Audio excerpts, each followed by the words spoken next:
প্রতি বছর কৌতূহল থাকে শহীদ কলোনি সার্বজনীন দুর্গোৎসব কমিটির পুজোকে ঘিরে। এবছর তাই হতাশ হতে হবে না দর্শনার্থীদের। ৭৫তম বর্ষে ১০০ ফুটের দুর্গামূর্তি দেখতে আসতে হবে পানিহাটি পৌরসভার শহীদ কলোনি এলাকায়। কোনো দর্শনীয় স্থান নয় কিংবা কোনো স্থাপত্য শিল্পী নয়, শিল্পী চিরঞ্জিত দাসের তত্ত্বাবধানে দেবতা বিষ্ণুর দশম অবতারের প্রতিটি রূপকে মণ্ডপ সজ্জায় উপস্থাপন করা হয়েছে। মণ্ডপে ঢুকতেই চারিদিকে বিষ্ণুর বিভিন্ন রূপকে মডেল আকারে উপস্থাপন করা হয়েছে। তার সাথে মণ্ডপের একদম মধ্যমণি জুড়ে অধিষ্ঠান করছে প্রতীকী রূপে মা দুর্গা। আগামী তৃতীয়াতে মুখ্যমন্ত্রী মমতা বন্দ্যোপাধ্যায়ের হাত দিয়ে শুভ সূচনা হতে চলেছে শহীদ কলোনি সার্বজনীন দুর্গোৎসব কমিটির এবছরের পুজো মণ্ডপ। জোর কদমে চলছে শেষ মুহূর্তের প্রস্তুতি, আর প্রস্তুতি পর্বের ফাঁকেই দর্শনার্থীরা ভিড় জমাচ্ছেন মণ্ডপ প্রাঙ্গণে। মণ্ডপ সজ্জায় শোলা, থার্মোকল, প্লাই, কাপড় ব্যবহার করা হয়েছে। এছাড়াও মণ্ডপ জুড়ে আগুন প্রতিরোধমূলক রাসায়নিকযুক্ত রং ব্যবহার করা হয়েছে। এখন কেবল উদ্বোধনের অপেক্ষায়। আমাদের নমস্কার, আমরা শহীদ কলোনি সার্বজনীন দুর্গোৎসবের পক্ষ থেকে আমি বিশ্বজিৎ বলছি। শহীদ কলোনি সার্বজনীন শারদোৎসব মানেই একটা চমক থাকে প্রতি বছরই। এবছরও একটা চমক আমরা রাখছি। এবছরে আমাদের চমক হলো ৭৫-এ ১০০, মানে ৭৫ বছর বয়স আমাদের পুজোর। ১০০ ফুট আমরা প্যান্ডেলটা করছি। প্যান্ডেলের বহির্রূপটা সম্পূর্ণ দুর্গা ঠাকুরের আদলেই করা হয়েছে, আপনারা তার চাক্ষুষ করলেন। আর ভেতরে আমাদের যে দেখতে পাচ্ছেন, ভেতরে থাকছে বিষ্ণুর ১০ অবতার, এবং এখানে একটা প্রতীকী আরেকটা দুর্গা ঠাকুর থাকবে। ছবি নিয়ে নিয়েছি, এটা রাউন্ড করবে, এটা ঘুরবে, এটা রিভলভিং আছে, এটা মুভমেন্ট করবে। এবং এখানে সাবেকি ঠাকুর, যেটা আমাদের পুজো হবে মেইন, সেই ঠাকুরটা হবে। এখানে আমাদের পাড়ার সব অধিবাসীরাও অঞ্জলি ফঞ্জলি দেয়, সমস্ত বাচ্চারা আসে, এই শারদোৎসবে সবাই সামিল হয়। এখানে ধর্মের কোনো জাতপাতের কোনো বিচার থাকে না, সবাই এসে স্বতঃস্ফূর্তভাবে এই বাঙালির শ্রেষ্ঠ উৎসবে সবাই সামিল হয়। আর আমাদের শহীদ কলোনিতে একটা ঐতিহ্য আছে। বিভিন্ন জায়গাতে দেখা যায় যে কোনো দর্শনীয় স্থান কিংবা কোনো ঐতিহাসিক কিংবা সচেতনতামূলক কোনো বার্তা দিয়ে মণ্ডপকে সাজিয়ে তোলা হয়, অর্থাৎ থিমটাকে একটা নতুন কিছু ভাবনা নিয়ে। এবছরের আপনাদের থিমে এই ধরনের ভাবনা কেন নিলেন যে ১০০ ফুট উচ্চতা বিশিষ্ট একটি মা দুর্গার পুরো গোটা মূর্তিকে নিয়েই মণ্ডপ? দেখুন, আমরা গত বছর হয়তো আপনারা হয়তো কভার করেছেন। গত বছর আমরা করেছিলাম আমেরিকা টু লন্ডন, অর্থাৎ লন্ডন ব্রিজ ছিল, স্ট্যাচু অফ লিবার্টি ছিল। এবছর আমরা তার আগের বছর করেছিলাম আমরা দার্জিলিং। এবছরে চিন্তাভাবনাটা আসলো যে ঠাকুর যখন বিসর্জন হলো, তখন বিসর্জনের ব্যাপারে পরে যখন দেখলাম যে অনেক মানুষের একটু উপরে উঠতে অসুবিধা হয়, বয়স্ক মানুষ, এই আমাদের তখন হাইটের একটা ব্যাপার ছিল, সিঁড়ি বেয়েতে অসুবিধা হয়।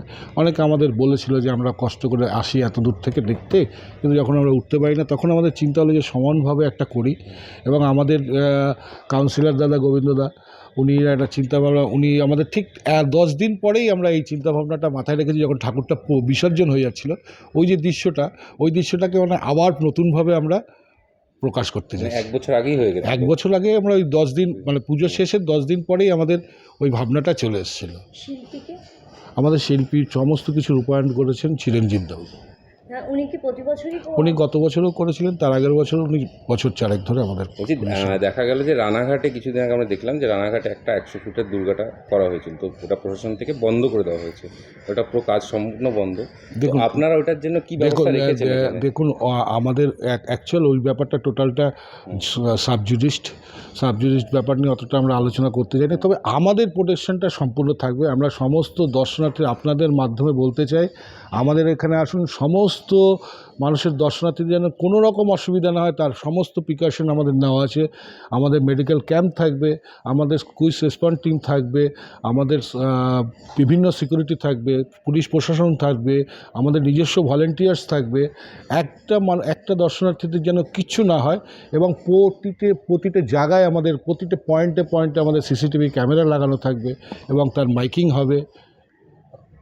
দর্শনার্থীদের কোনো নির্ভয়, যেমন গত বছর তার আগের বছর আপনারা এসছেন, এবছরে একদম নির্ভয় আনন্দ করতে করতে ঠাকুর দর্শন করুন। কতটা আশাবাদী দর্শনার্থীদের এবছর নজর কাড়বে আপনাদের পুজো মণ্ডপ? আমাদের পুজো মণ্ডপ তো একটা প্রকাশ থাকেই, আপনাদেরও থাকে। আমরা তো আশা রাখি যে এবছর না আমরা হতাশ হই না, আমাদের কাছে হতাশ করছে না দর্শনার্থী? না না কোনো মতেই হবে না। দর্শনার্থী আসে বলবে, শুধু একটাই আওয়াজ দেবে, আবার আসবো, আবার আসবো। আরেকটা ওনাদের কথা, একটাই, আর একটাই বলবে, ওহ বাহ। বলছি আচ্ছা, মণ্ডপ সজ্জায় কি কি ব্যবহার করা হচ্ছে মূলত?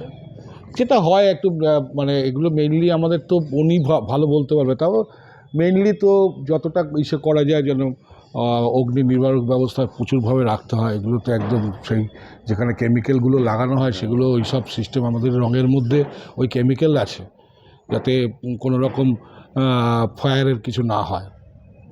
আর কবে থেকে দর্শনার্থীদের জন্য মণ্ডপ খুলে দেওয়া হচ্ছে? আমাদের মণ্ডপ খোলা হবে 6 তারিখ, অর্থাৎ আগামী রবিবার সন্ধ্যা 7টা থেকে ওপেন করা হয়ে যাবে। কতটা বাজেট গেছে এটার ওগুলো ওইভাবে বাজেট তো হয় না আমাদের। অ্যাকচুয়াল পুজোটা তো শুধু আমাদেরও আর নয়, এই পুজোটা এখন আর আমাদের মধ্যে সীমাবদ্ধ নেই। এই পুজোটা এখন আমাদের এই এতটা অঞ্চলের সমস্ত মানুষের মধ্যেই সীমাবদ্ধ। তার পরিপ্রেক্ষিতে আমাদের একটা খাওয়া দাওয়ার ব্যাপার হয় অষ্টমীর দিন, সমস্ত বাড়ির লোকেদের সবাই, এখানে কোনো বাদ বিচার হয় না, যে আসে সেই দুপুরের একটা খাওয়া দাওয়ার ব্যবস্থা করা হয়, প্লাস লাইট আলোকসজ্জা থাকে। একটু খরচা আছে। আপনার নাম? আমার নাম বিশ্বজিৎ ঘোষ, আর এই আর পুজোর পুজো কমিটির? আমি একটা সদস্য, সক্রিয় সদস্য।